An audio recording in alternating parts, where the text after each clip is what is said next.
Aye, Jeff Kabonka ye na tianga ka TV oh. Awa toko cha moto nyonso ka. Ozali politicien, sportif, joueur, journaliste, musicien, moto na théâtre. Ataba pasteur toko cha batu nyonso ka. Ataba pousser. Yo pekingo kyo linge kotika te toko cha yoka. Parce qu'on dit que les chiches qui rongent les lukunda se trouvent dans le monde moi lukunda we. Mboko ye babiso bien. Hey Jeff Kabonke. Aïe, Jeff Kabonka, oui. La télévision autrement. Faut changer chaîne de Koranga. Mais information qui te voyaka. Isaya Koindawa. Lokolaka ya Kinshasa. Lokolaka ya Kongo. Okomona Mabina. Okomona Mesano ya sport. Okomona Pepa information. Omoyo elali epana ya lipate koitela ya mama.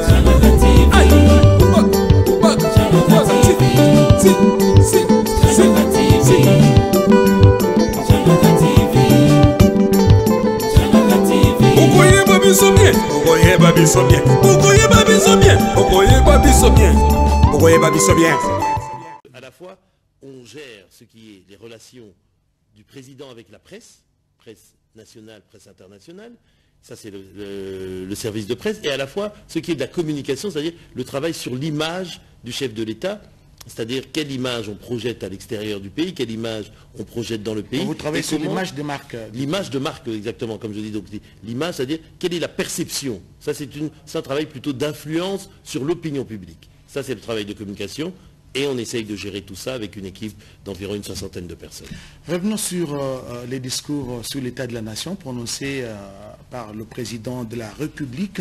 Parmi les aspects abordés, il y a les aspects sécuritaires. La situation dans la partie est de la République démocratique du Congo, avec la résurgence du M23, la guerre d'agression que mène le Rwanda par le truchement du M23. Dans ce reportage, dans ces résumés, nous avons avec vous donc suivi la situation de Kishiché qui a été déplorée. Kishiché, où il y a eu des Congolais qui ont été lâchement massacrés. Massacrés, c'est le terme. Voilà, pas assassinés, massacrés. Où est-ce qu'on en est? Parce que nous apprenons qu'on cherche à effacer les traces. Aujourd'hui, c'est la guerre des chiffres. Eric. Mais cette guerre des chiffres, c'est une guerre, comme on dit, de lâches. Ce sont ceux qui ont tué, c'est-à-dire le M23 et leur soutien rwandais, qui aujourd'hui essayent d'embrouiller en quelque sorte les esprits, en essayant de lancer d'autres chiffres pour dire que le bilan serait réduit, ne serait pas de 100 morts. Le bureau des droits de l'homme de l'ONU, avec la MONUSCO, ont fait déjà une pré-enquête. Et ils situent, je pense, à 132 le nombre de victimes. Parce qu'ils ont recueilli des témoignages fiables qui disent qu'il y a au moins 132 morts. Un bilan qui peut toujours être revu à la hausse. Bien sûr, un bilan qui peut être revu à la hausse, puisque selon les chiffres et les estimations du gouvernement congolais, on parle de plus de 260 morts. Donc, et le Congo a fait quelque chose de très important. Il a dit, il faut une enquête interne, mais aussi on appelle la communauté internationale pour qu'il y ait une enquête internationale, indépendante, qui puisse fixer justement les chiffres, identifier les victimes et aussi surtout identifier les coupables, les auteurs de ce massacre, pour qu'il y ait des suites judiciaires. C'est pour ça que vous avez entendu que la ministre de la Justice de la RDC s'est rendue à Genève, où elle a parlé devant le Bureau des Nations Unies pour les droits de l'homme, où elle a dénoncé cela. Elle a aussi dénoncé cela auprès de la CPI, où le Congo a officiellement demandé que la CPI s'empare de cette affaire. Et d'ailleurs, prochainement, le procureur général de la CPI sera à Kinshasa, à l'invitation du gouvernement congolais, et ils vont lancer une enquête, parce que c'est un crime imprescriptible, c'est un massacre qu'ont subi justement nos compatriotes, nos frères et nos sœurs congolais, de cette région-là, de ce territoire-là, de Kishiché, et on sait que les auteurs, ce sont les gens du M23. Et Eric Yindou, si la RDC doit porter plainte à la CPI pour ces massacres, et qui doit répondre à cette plainte? Parce que nous savons que, par exemple, le Rwanda, qui est cité aujourd'hui comme pays agresseur, n'a pas ratifié les statuts de Rome. Mais d'abord, quand on porte plainte à la CPI, ce ne sont pas des États qui sont mis en cause, ce sont des individus. Monsieur, madame, ceux qui sont justement identifiés comme étant les responsables, ceux qui ont tué ou ceux qui ont donné l'ordre de tuer. De ce point de vue, ne vous en faites pas, même si on identifie imaginons, un responsable rwandais qui a donné son concours pour que ce massacre ait lieu, ce n'est pas parce que le pays n'a pas ratifié l'accord de Rome, hein, donc sur la CPI, qui ne pourra pas être poursuivi. Vous vous rappelez l'histoire du président El-Béchir du Soudan? Il avait été condamné par la CPI. Tant qu'il restait dans son pays, il n'était pas, je veux dire, inquiété. Mais ça veut dire que ces personnes vont vivre reclus entre quatre murs. C'est-à-dire qu'il y a beaucoup de pays qui ont signé. Dès qu'ils quitteront leur pays, qui mettront un pied dans un pays qui a signé l'accord de la CPI, ils seront arrêtés manu militari et envoyés à La Haye pour être jugés. Mais moi, je voulais parler, bien sûr, de cette affaire très grave de Kichiché, le massacre de Kichiché, mais je voudrais peut-être tracer globalement l'état d'esprit du discours du chef de l'État du 10 décembre. Allez-y, allez-y. Vous avez remarqué qu'en 2021, le chef d'État avait tenu un discours bilan, comme il le fait chaque année, hein, pour le discours sur l'état de la nation. Mais en 2021, c'était un discours de mise en perspective, où il faisait des promesses. Il disait, voilà, on est sorti de la période du Covid, de la récession, on va reprendre, voilà l'année prochaine. Et il avait même dit lui-même, 2022 sera l'année de l'action. Ce ne sera plus l'année des promesses, c'est l'année de l'action. C'est pour ça que cette année, c'est très important. Et nous sommes en 2022. Voilà, vous avez très bien suivi son discours. C'est un discours bilan, un discours concret, un discours offensif, un discours optimiste. Parce qu'il a tracé dans le domaine social, dans le domaine de l'adduction à l'eau, le fait qu'on puisse donner de l'eau à nos compatriotes, le fait qu'on puisse donner du courant, de l'électricité à nos compatriotes, le fait que l'économie du pays va bien. Donc il a tracé le bilan concret des actions qui ont été faites. Il n'y a plus personne dans ce pays qui peut dire Tshisekedi n'a rien fait. C'est faux. Il a travaillé, les réalisations sont là, elles existent, et elles vont aller crescendo de plus en plus, parce qu'il a parlé notamment aussi des 145 territoires, du programme des 145 territoires, qui va pouvoir, dans tout le pays, faire un maillage d'infrastructures de base, et dans le domaine social, dans le domaine économique, dans le domaine de l'éducation, partout. Donc et c'est ça qui va montrer que notre pays est en train d'émerger. Un discours bilan qui a touché pratiquement tous les domaines de la vie sociale. Absolument. Et parlant encore sécurité, dans son discours, nous l'avons suivi avec vous, le président de la République a promis de limiter dans les temps la présence de l'armée ougandaise sous les sols congolais. En d'autres mots, c'est pour mettre fin à la mutualisation. Ça va se passer comment? D'abord, c'est le président qui va le décider quand ça va se passer et comment ça va se passer. Mais ça veut dire que les armées qui sont venues sur notre sol, à notre invitation. Les armées étrangères. Voilà, oui, à notre invitation. Parce que celles qui ne sont pas venues à notre invitation, elles doivent partir immédiatement. Mais même celles qui sont venues à notre invitation, elles n'ont pas vocation à s'éterniser au Congo. On n'a pas besoin qu'elle s'éternise. De la même manière, ce n'est pas une armée, mais ce sont des forces militaires. La MONUSCO, vous savez qu'il y a tout un processus de réévaluation pour la MONUSCO. C'est-à-dire que le Congo est en train de récupérer sa pleine souveraineté. Et ce travail de sécurisation de nos compatriotes, ce travail de sécurisation de nos territoires, c'est avant tout le travail des FARDC et de la police nationale. Et c'est pour ça que le président a passé un long moment dans son discours à expliquer toutes les réformes en cours pour redonner à l'armée son lustre d'antan. D'ailleurs, quelques jours auparavant, le 8 décembre, le chef de l'État était sur la base de Kitona, où il est parti voir près de 10 000 recrues qui sont là. Vous voyez, 10 000 jeunes Congolais en âge de se former en bonnes conditions physiques ont répondu présent à l'appel du chef de l'État qui datait du 3 novembre. Et aujourd'hui, et je vous donne à titre comparatif, 10 000 recrues que l'on a vues, là, en train de se former à la base militaire de Kitona. Vous savez, l'armée de Centrafrique, c'est 8 000 personnes. L'armée de la République... attendez, la Centrafrique, c'est 8 000 personnes. À côté, je pense, ici, le Congo-Brazzaville, c'est 20 000 personnes. Et nous, on a déjà 10 000 personnes, rien que des recrues. Donc vous imaginez le potentiel... Ceux-là qui sont déjà actifs. Absolument. Le potentiel que l'on a au Congo pour pouvoir, justement, lever une armée, lever des hommes et des femmes qui sont prêts à défendre le territoire.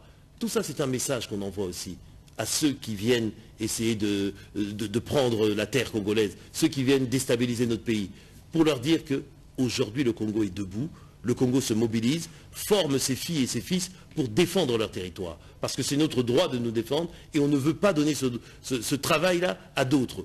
On le fait pour l'instant parce qu'on a hérité d'une situation où l'armée n'était pas en bon état, pour ne pas le dire autrement. Une armée qui était issue de reconstruire, voilà, une armée qui était issue de multiples brassages, forte, oui. Une armée républicaine avec, ce qui est très important, une loi de programmation militaire qui est inédite dans notre histoire, dans l'histoire du pays. C'est-à-dire qu'on a voté une loi de programmation militaire avec un calendrier, une planification qui va permettre à l'armée d'être dotée de tous les moyens nécessaires et de toute la logistique, de toute l'intelligence nécessaire pour pouvoir faire face aux menaces qui s'opèrent sur notre pays. Eric, nous revenons sur les mini-sommets de Luanda, n'est-ce pas? Les sommets qui a été organisé sur la situation sécuritaire dans... C'était le 23 novembre dernier. C'était le 23 novembre dernier. Il y a eu 15 résolutions qui sont sorties de ces mini-sommets. L'une des résolutions demandait, intimait l'ordre justement au M23 de quitter les positions conquises et de revenir à leur position initiale, faute de quoi la force régionale allait utiliser justement les armes pour les contraindre justement à quitter. Mais arrivé à la date butoir, le 25 novembre à 18 h, le M23 était toujours là, n'a pas bougé d'un seul pas. Est-ce qu'on peut encore faire confiance à la force régionale aujourd'hui, ou bien la RDC ou le Congolais doivent compter sur leur propre armée? Les deux, cher ami Oscar, c'est les deux. C'est-à-dire, bien sûr que la RDC ne doit compter que sur ses propres forces, c'est-à-dire les FRDC, nos vaillants soldats, à qui le président a rendu d'ailleurs un vibrant hommage lors de son discours, et il l'avait fait aussi à Kitona. Mais la RDC aujourd'hui travaille avec la force régionale. On fait partie de la communauté d'Afrique de l'Est. Il y a des résolutions qui ont été prises, comme vous l'avez dit vous-même, des décisions, avec la signature de 3 chefs d'État en exercice, qui ont signé au bas, justement, et les Rwandais étaient représentés par un ministre des Affaires étrangères. Voilà, exactement, par le ministre des Affaires qui représentait le Rwandais, donc qui a impliqué le Rwanda, qui a donc impliqué le pays qui était là pour porter la voix du président Kagame. C'est-à-dire que ces résolutions, ce n'est pas quelque chose de vain, ce n'est pas du blabla, comme diraient certains, c'est quelque chose de sérieux. Et dans ces résolutions, justement, du sommet de Luanda du 23 novembre, qu'est-ce qu'il est dit? Comme vous l'avez dit, il y a un chronogramme bien précis. Retrait, puis désarmement, puis cantonnement du M23. Ce chronogramme, s'il n'est pas respecté, et c'est dit dedans, le M23 sera forcé à le faire. D'abord par les FRDC, avec l'appui de la force régionale, qui est déjà sur place, qui est en train de se déployer. Le processus, la logistique militaire, ça prend parfois un peu de temps, mais soyez rassurés. L'engagement de nos partenaires et l'engagement du président de la République, Félix-Antoine Tshisekedi Tshilombo, est un engagement ferme. On ne laissera personne rester au Congo sans y avoir été invité. Et surtout pas le M23, qui sont ici et qui sèment la mort et le désastre et la désolation à l'Est. Donc ils seront boutés dehors, de gré ou de force. Ils seront boutés dehors de gré ou de force. Le président de la République a parlé de beaucoup de questions justement. Vous l'avez dit, c'est un discours bilan pour l'année 2022 qui touche déjà à sa fin dans 2 semaines. Absolument. Nous allons dire au revoir à l'année 2022 et bienvenue à l'année 2023. Qui est pleine d'espoir, comme l'a dit le président. Pleine d'espoir, et le chef de l'État l'a dit qu'en 2023, il y aura élections. Des élections qui seront financées pratiquement totalement avec les concours des partenaires par le gouvernement de la République. Je vous convie à suivre cet extrait de son discours. 2023 sera essentiellement électorale, avec l'organisation de scrutins multiples et à tous les niveaux sur la base du calendrier publié par la Commission électorale nationale indépendante le 26 novembre 2022. Selon le calendrier, les opérations d'identification et d'enrôlement des électeurs vont débuter ce 24 décembre dans la première des 3 aires opérationnelles et se poursuivront à travers le territoire national. Par ailleurs, le même calendrier établit la perspective de l'organisation des élections locales en République démocratique du Congo pour la toute première fois depuis son histoire.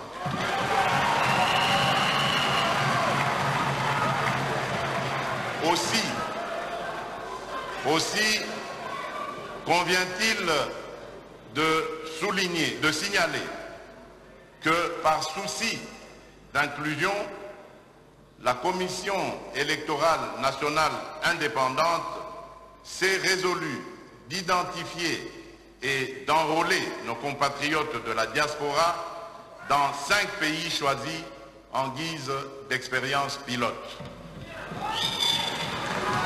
Il s'agit de la République d'Afrique du Sud, du Royaume de Belgique, du Canada, des États-Unis d'Amérique et de la France.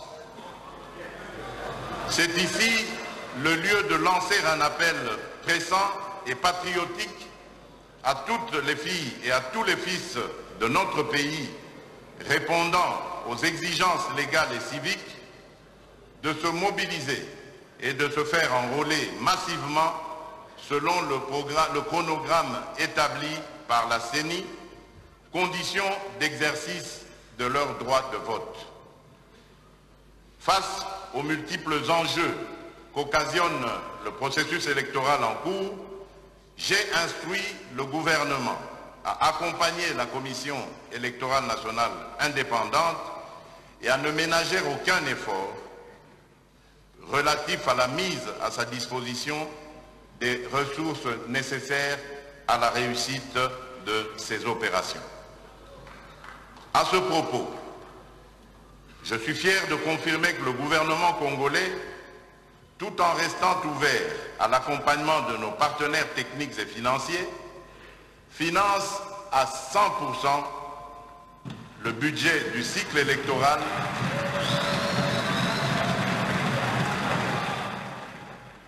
Voilà, le chef de l'État a appelé le Congolais à un enrôlement massif. Il a rassuré que le gouvernement congolais prend en charge, donc va financer à 100%, avec l'ouverture bien sûr de l'appui des partenaires extérieurs, les cycles électoraux. Mais nous avons suivi dans les médias le président Kagame dire que le chef de l'État congolais profite de la situation sécuritaire un peu dégradante dans l'Est pour vouloir retarder les élections. Mais aujourd'hui, c'est notre son. Mais pourquoi ces discrédits sur le chef de l'État? Mais parce que c'est de la diversion. J'aurais pu dire même du divertissement, parce que ça pourrait faire rire, mais comme il y a des morts en jeu, chaque jour, le Rwanda, à travers le M23, tue des Congolais. Donc de ce point de vue-là, ça ne fait rire personne. Mais c'est de la diversion. Dans une manœuvre, comme on dit, militaire, il y a de la diversion, c'est-à-dire on essaye de parler d'autre chose pour distraire les gens sur le sujet principal. Aujourd'hui, le sujet principal, c'est l'insécurité qui règne à l'Est. Donc cette insécurité-là, on doit y mettre fin. Et une des manières, la meilleure manière pour y mettre fin, c'est que le Rwanda cesse de porter un soutien au M23. Et d'ailleurs, vous avez vu de plus en plus la communauté internationale qui jusqu'à présent n'était pas très sensible à notre façon d'expliquer les choses, à la réalité des choses, à la vérité que le Congo criait sur tous les toits, commence à l'entendre. Le département d'État américain, récemment, le secrétaire d'État Anthony Blinken a dit, il a eu une conversation avec le président Kagame et il lui a demandé instamment, urgemment, de cesser le soutien au M23 pour une stabilité durable à l'est de la RDC. Le Parlement européen a pris une résolution très ferme en demandant au Rwanda de cesser d'aider le M23. Mais dans le même temps, l'Union européenne a octroyé 20 millions au Rwanda pour qu'ils continuent leurs opérations au Mozambique. Il y a aussi de la contradiction. C'est des choses qu'on doit gérer justement par rapport à nos partenaires. Mais pour revenir sur ce que vous étiez en train de dire, on n'a aucune leçon de démocratie à recevoir de M. Kagame. Qu'il gère les élections au Rwanda, nous on observe, on voit comment ça se passe, ce n'est pas vraiment ce qu'on pourrait dire le modèle d'une démocratie. En revanche, chez nous au Congo, on est une démocratie. Il y a une passation pacifique du pouvoir en 2019 et ce n'est pas la première fois qu'on organise des élections au Congo. Ça s'améliore d'année en année. À chaque cycle, on améliore les choses. Et le président Tshisekedi, il a dit que lui, il allait respecter la Constitution. C'est-à-dire qu'au délai prévu par la loi, il va organiser les élections. Il y aura des élections. Mais oui, et ces élections, ça se prépare. Tout ça est en train de se préparer. Il y a une CENI qui est là, Commission électorale nationale indépendante, qui fait son boulot et à qui on a donné l'argent nécessaire. Et le près de 600 calendrier a millions. été publié. Le calendrier a été publié. Donc ceux qui nous parlent, soi-disant, de problèmes électoraux au Congo, c'est eux qui sont en train de vouloir nous empêcher d'avoir des élections libres. Parce que ça ne les arrange pas. Si au Congo tout se passe bien et qu'il y ait des élections, qu'il y ait un pouvoir, comme actuellement, un pouvoir légitimement élu par le peuple, mais, je veux dire, les gens vont comparer, ils vont dire, mais pourquoi chez vous, ça ne se passe pas comme ça? Ça peut se passer aussi. L'opinion se demande pourquoi cet intérêt sur la RDC, sur les affaires intérieures d'un pays. Vous savez très bien quel est l'intérêt. L'intérêt, c'est embrouiller les gens pour que les gens pensent à autre chose, alors que le vrai problème, c'est qu'ils soutiennent le M23 et ils doivent cesser leur soutien. Un point, c'est tout. Donc arrêtons de nous distraire par rapport à ça. Je crois que la réponse du chef de l'État a été claire. Je veux dire, ils n'ont pas à nous donner des leçons de démocratie. Le président, c'est un faiseur de paix. Le président Tshisekedi, c'est un faiseur de paix. Un démocrate dans l'âme, pur et dur. On sait d'où il vient. D'une longue tradition politique, celle de l'UDPS. 37 ans de lutte pour la démocratie au Congo. Ce n'est pas aujourd'hui que le chef de l'État va commencer à vouloir changer les choses. C'est un démocrate et il ira jusqu'aux élections. Il organisera des élections transparentes, justes et impartiales. D'un autre côté, on a un faiseur de guerre, M. Kagame, qui est arrivé au pouvoir par le truchement des armes et qui a perpétué son pouvoir de façon, en tout cas, qui ne sont pas très démocratiques. Je n'en dirai pas plus, parce que mon but n'est pas de le critiquer. Mon but, c'est de voir ce qui se passe au Congo. Et au Congo, on travaille pour que les élections se passent très bien. Mais ce n'est pas que vous le critiquez, mais vous dites la vérité, c'est ça? Absolument. Absolument. Mais je veux dire, on ne doit pas perdre du temps à commenter ces propos, puisque ces propos sont nuls et sans intérêt. Qu'il s'occupe de son pays, nous on s'occupe du Congo. Voilà. Mais le chef de l'État s'est montré un peu plus ferme, vous savez, sur des questions d'intérêt national, notamment la question de la sécurité, Absolument. la question liée aux élections. C'est son engagement, depuis le départ, il l'avait dit, le chef de l'État. Dès qu'il a pris le pouvoir, il a dit restaurer la sécurité et la stabilité à l'Est, c'est son engagement. Il avait même dit à l'époque, même au prix du sacrifice suprême. Qu'il allait établir son quartier général. Absolument, absolument. Il a dépassé, il était à Goma, il a fait plus d'1 mois, il a fait à peu près 34 jours à Goma. S'il le faut, il repartira aussi. Parce que pour lui, et il le sait, ça n'a fait que trop durer cette insécurité à l'Est du pays. Et ça nous empêche, nous, le Congo, avec tout notre potentiel, de pouvoir émerger. Parce que le piège, justement, c'est celui-là, de ces ennemis du Congo qui veulent tout le temps déstabiliser l'Est du pays pour que le Congo soit perçu à l'extérieur comme un pays à problème. Un pays où il y a la guerre, un pays où on viole, un pays où il y a la corruption. Non. Le Congo est en train d'émerger, le Congo est en train de changer. Vous avez entendu le discours du chef de l'État, vous l'avez suivi. Il a décliné.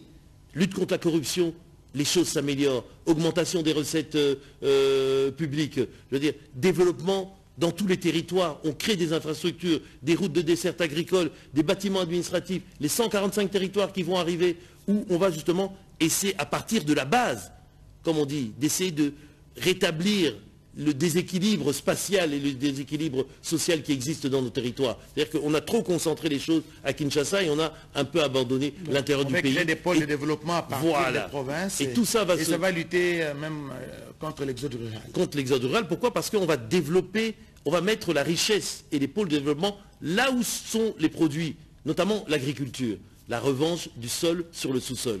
Ce ne sont pas que des mots, ce sont des réalités. Le chef de l'État, dans son discours, a parlé justement de cette revanche de l'agriculture. Il y a un passage très intéressant, et vous comprenez là tout l'esprit du chef de l'État, c'est-à-dire donner aux Congolais l'appropriation de leurs richesses et de leurs terres. Quand il explique qu'avec le déséquilibre mondial du marché des céréales, à cause de la guerre en Ukraine, nous, on a investi dans le manioc. Plutôt que d'importer le blé que l'on ne produit pas au Congo, on a investi dans le manioc, c'est-à-dire de toute la chaîne de valeur du manioc. Production du manioc, transformation du manioc, consommation du manioc, place, oui. Et même jusqu'à consommation du pain au manioc. Vous et nous, et nos téléspectateurs, ceux qui nous suivent, nos compatriotes, doivent changer aussi leur mentalité. Le pain au manioc, c'est un produit qui est 100% congolais, ça se mange bien et ça donne des vitamines. Il n'y a pas besoin d'avoir du pain qui est fait avec du blé qui est importé de Russie ou d'Ukraine. Voilà, nous allons prendre ces derniers axes, cet autre volet justement du discours du président de la République sur l'état de la nation. C'est en rapport avec la diplomatie. Le chef de l'État a beaucoup voyagé, il a été dans plusieurs pays. Il a remis la RDC sur les rails, donc sur l'échiquier international. Et nous allons l'écouter et puis on revient après.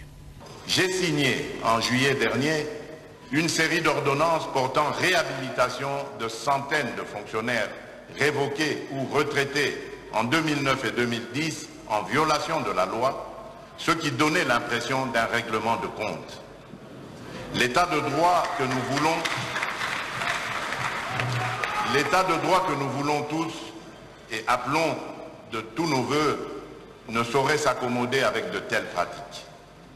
Le gouvernement a déjà disponibilisé des fonds nécessaires pour couvrir cette réforme. Plusieurs autres mesures ont été prises, notamment le recensement général des mécanisations progressives et la régularisation statutaire des agents et fonctionnaires de l'État. Ceci permettra de maîtriser la masse salariale à moyen terme. Enfin, je ne peux passer sous silence cette dernière mesure appelée à soulager les pensionnés de l'État. Il s'agit de l'extension de la Caisse nationale de sécurité sociale des agents publics de l'État aux provinces et à l'ensemble des retraités qui, hier, en étaient exclus. Honorables députés nationaux et sénateurs, mes très chers compatriotes, l'année 2022 qui s'achève a été particulière sur le plan diplomatique. Par sa position géostratégique, sa biodiversité, ses ressources naturelles, notamment hydrauliques et minières, au cœur de l'Afrique, notre pays se doit de jouer un rôle majeur dans la marche du monde en général et dans celle de l'Afrique en particulier. Pour relever ce défi, plusieurs actions visant à régénérer notre politique extérieure et à restaurer notre leadership naturel ont été menées. La 12e conférence diplomatique tenue à Kinshasa en février de cette année a été l'occasion de donner corps à ma vision du leadership de la République démocratique du Congo. Elle a permis non seulement de repenser les axes prioritaires de notre diplomatie, mais aussi de projeter l'amélioration des conditions de vie et de travail de nos missions diplomatiques. Le gouvernement a consenti des efforts pour redorer l'image de marque de notre diplomatie.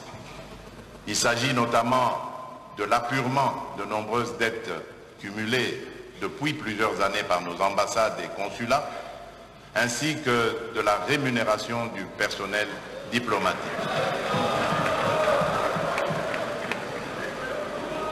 Pour revenir aux actions et autres événements, clés qui ont jalonné cette année, notre pays a reçu la visite officielle de Sa Majesté Philippe, le roi des Belges. Cette visite a raffermi les relations d'amitié historiques existant entre la République démocratique du Congo et le Royaume de Belgique. Toujours dans le cadre de l'amélioration des relations belgo-congolaises, il va de soi de rappeler la restitution à notre pays de la dépouille mortelle du Premier ministre du Congo, j'ai cité Patrice Emery Lumumba. Ceci a permis à sa famille biologique et à la nation tout entière de lever ce long et interminable deuil qu'elle portait, suivant nos coutumes bantoues. En marge de ses obsèques, la République a honoré 2 de ses compagnons d'infortune, à savoir Maurice Mpolo et Joseph Okito, en les admettant dans l'ordre national Héros nationaux Kabila Lumumba. C'est dans ce même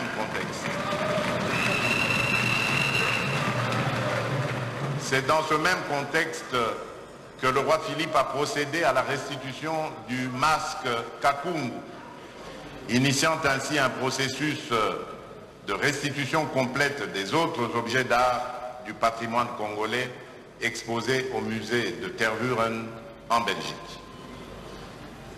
Dans la même dynamique, la visite officielle du souverain pontife, le pape François, initialement prévue pour cette année, reste d'actualité. Honorables députés nationaux et sénateurs, distingués invités, chers compatriotes, toujours sur le plan diplomatique, je vous rappelle que c'est avec honneur et fierté que la République démocratique du Congo a eu à exercer à travers ma personne de février 2021 à février 2022 la présidence de l'Union africaine. Les actions marquantes de cette mandature sont notamment la mise en œuvre de l'accord sur la zone libre-échange continentale. Voilà, nous avons suivi cet extrait du discours du chef de l'État sur l'état de la nation, consacré notamment à la fonction publique, l'assainissement qui est opéré au niveau de la fonction publique, notamment par les recensements généraux, et la mécanisation des fonctionnaires de l'État qui aujourd'hui sont payés à date échue. Et le chef de l'État a parlé justement de la diplomatie agissante qu'il est en train de mener. Et quel est l'incident justement de cette diplomatie sur l'échiquier mondial? Mais peut-être un mot, cher Oscar, sur la fonction publique. Pourquoi c'est important? Parce que la fonction publique, c'est la colonne vertébrale d'un État. Et souvent, on a dit que le Congo était un État fragile. C'est-à-dire que la fonction publique, l'État congolais, l'administration publique, voilà ce que je voulais dire, elle n'était pas assez solide. Pourquoi? Parce qu'elle avait d'abord pléthore de fonctionnaires, des vrais ou des faux, et puis surtout ce qu'il y a, c'est que ces fonctionnaires n'étaient pas rémunérés à hauteur du travail qu'ils effectuaient. C'est pour ça que le mouvement maintenant, la réflexion de ce qui est en train d'être fait, c'est quoi? C'est assainir, amener à la retraite ceux qui sont en âge d'y aller, mais garantir leur retraite. Non, c'est pas une punition, c'est garantir leur retraite, parce que des gens restaient en place parce qu'ils se disaient si je pars, je n'aurai plus d'argent. Pourquoi la retraite n'était pas garantie? Donc on a fait ça, on est assaini, on envoie à la retraite ceux qui sont en âge d'y aller, ils donnent leur expérience aux jeunes, et on amène des jeunes qui sont bien formés. D'ailleurs, quelques jours avant son discours, le président a été là pour remettre les diplômes aux nouveaux diplômés de l'ENA, l'École nationale d'administration. Vous savez, dans les grands pays, notamment la France, des pays de vieille tradition républicaine, c'est l'ENA. La plupart des présidents sont tous voilà, École nationale d'administration, c'est-à-dire c'est là qu'on forme les administrateurs, ceux qui sont dans la fonction publique et tout ça, et qui représentent l'État, c'est-à-dire qui défendent ce qu'on appelle l'intérêt général, au-delà de leur intérêt privé, l'intérêt général de ce que représente l'État en tant que fonctionnaire dans n'importe quelle administration.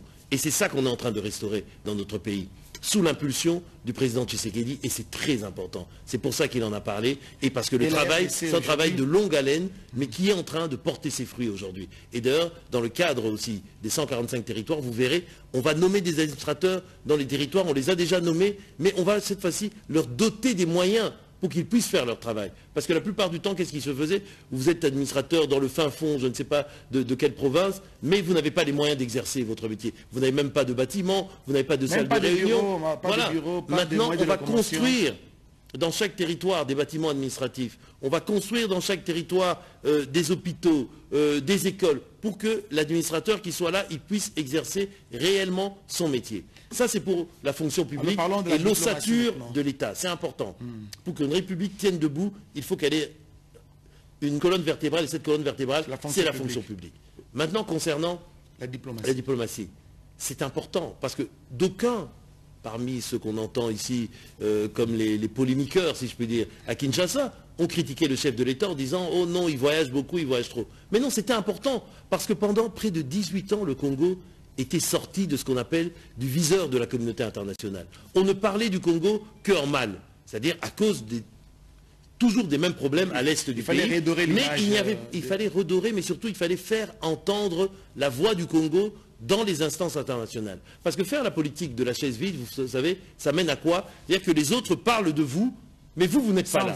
C'est ça qui est grave. Parlez de vous sans vous. Absolument. Et vous subissez. Absolument, vous subissez. Vous êtes victime à la fois de la réalité de votre situation, mais aussi victime de la mauvaise réputation que l'on fait de vous, puisque vous n'êtes pas là pour vous défendre, quand ce soit à l'ONU, au FMI ou ailleurs, on parle du Congo. Mais avec le président Tshisekedi... Je vous coupe, oui, Eric, j'ai une parenthèse. J'ai appris, ça reste à vérifier, que dans certains forums internationaux, ce sont des étrangers qui représentaient la RDC.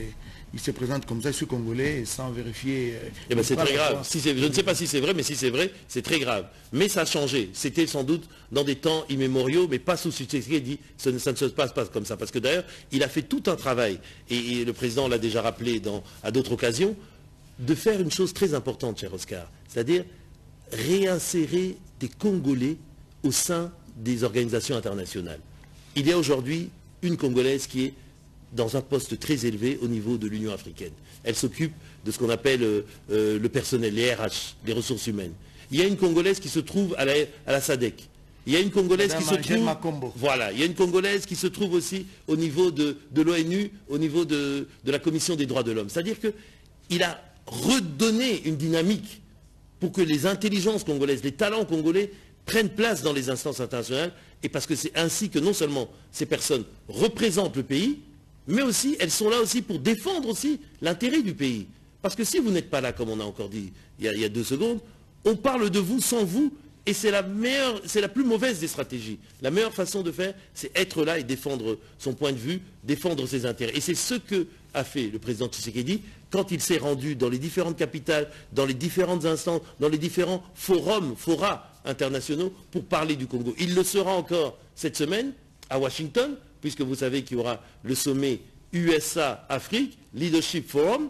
Le président sera présent pour parler vis-à-vis de ses interlocuteurs américains, mais aussi de ses pairs africains, pour dire voilà ce qui se passe au Congo, voilà la réalité, et voilà ce que les Congolais veulent. Moi, je représente le peuple congolais, voilà ce qu'on veut. On ne résoudra pas les problèmes du Congo sans entendre la voix et la volonté des Congolais. C'est ça, restaurer la diplomatie. Voilà, Eric Nyindou, le président de la République et chef de l'État, a abordé beaucoup de sujets, n'est-ce pas, dans son discours sur l'État de la nation, qu'on ne saura pas... On ne peut pas tout... Il y avait à peu près 16 sujets, comme vous avez dit, voilà. On ne peut pas tous aborder. On a abordé en tout cas certains des plus importants, mais on invite nos compatriotes et les téléspectateurs à réécouter ce discours, un discours dont on a publié d'ailleurs sur le site de la présidence, le texte intégral. Vous avez diffusé à plusieurs reprises le discours du président, 100 minutes, oui. Que les gens prennent le temps de le entendre pour surtout s'imprégner, s'approprier quelle est la vision du chef de l'État et quelles sont les réalisations qui sont aujourd'hui concrètes et dont les Congolais peuvent bénéficier dans leur vie quotidienne. Donc un discours de près de 2 heures. Mesdames, Messieurs, donc c'est par ici que nous bouclons ces plateaux spécial. Merci donc à Eric Nyindou. Je rappelle qu'il est directeur de la cellule de communication à la présidence de la République. Merci d'avoir répondu à notre invitation. Merci beaucoup Oscar Mbal et merci à la RTNC pour le travail formidable qu'ils font de conscientisation et de diffusion de l'information à la population. Merci surtout à vous tous qui nous avez suivis de partout à travers le monde. Bonne soirée.